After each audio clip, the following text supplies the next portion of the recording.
Go. Niners, Packers, and I think You're going first. I am, and I think the Packers were rooting for Dallas last week. My opinion, Yep. because no one wants the Niners. Yep. And I was telling all my Cowboy friends, I said they were going to kill the Niners. We're going to kill the Niners.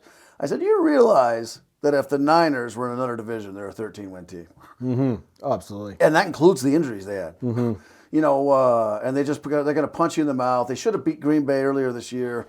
But I believe that Wild Card Weekend has always been Pretender Weekend. It's a little different now that 3 teams emerging are playing the next week instead of just 2, right? So like the Rams and Bucks is a little different situation than it was before. Mm-hmm. Generally, the Rams would win that game, they'd go to a rested Bucks, and then it's done. Mm-hmm. So I think the rest is going to do Rodgers and the Packers what they need. And Packers salt this one away.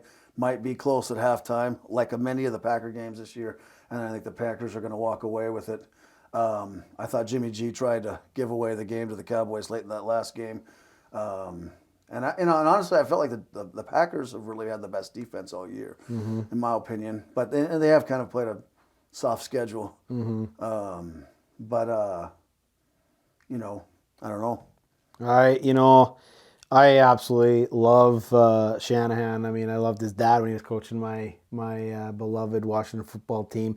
You see, first of all, did you see that picture that was all over social media? Shanahan, McVay, and LaFleur were all 3 on the Redskins staff back in 2013. I mean, unbelievable coaching staff. I'm like, now they're all head coaches and on really good teams. I'm cheering hard for the 49ers. I'm not a big Packers fan in general.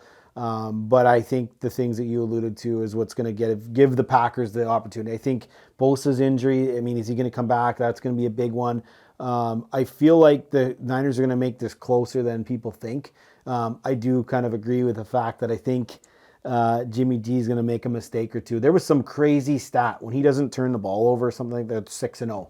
If he's got at least 1 turnover, it goes down from there. So if he could play a clean game, they're in the game. And so I think this is going to come down the wire. I think Aaron Rodgers is either going to pull away or he's going to have, kind of a last, end of the fourth quarter drive. It's going to put this game away. But I just, I'm like I said, I would love to see the 49ers win that game. I would just love to see, because I'm cheering for them.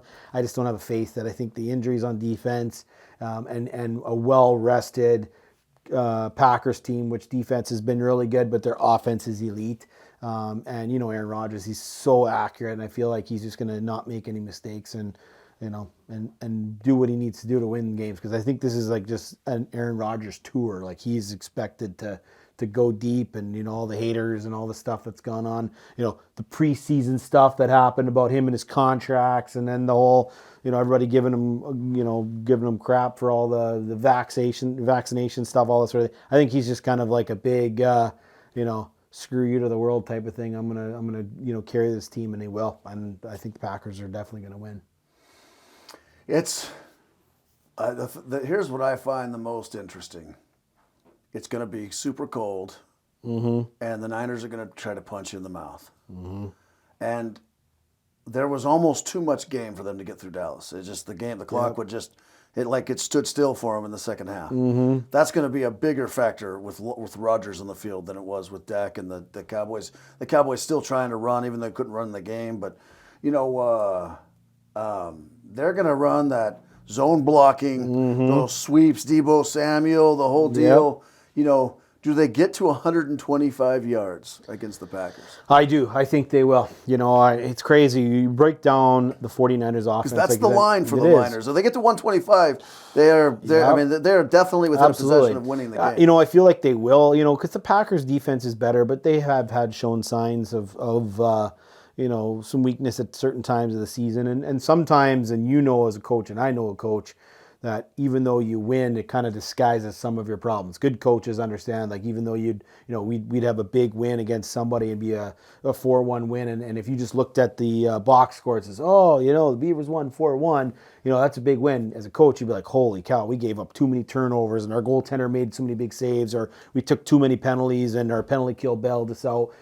And I think in football, it really gets disguised sometimes too. And, a big win, you win by, 20 points. But man, you gave up 400 yards on offense, but their guy fumbled the ball, on the 3-yard line, and or something silly like that happens. And so I feel like it kind of disguises. I wouldn't be surprised. Niner, that's a good question. I feel like that zone running game, you say, like, it's crazy. They don't have positions. It's just guys have different areas to block. Hat on hat, baby. Oh, hat it on is. hat. Absolutely. And then the running back's got to just find a hole. And your D line's got to eat up blocks. Oh. And you got the linebackers that got to be able to read and make plays. Yeah. I don't know. It's going to be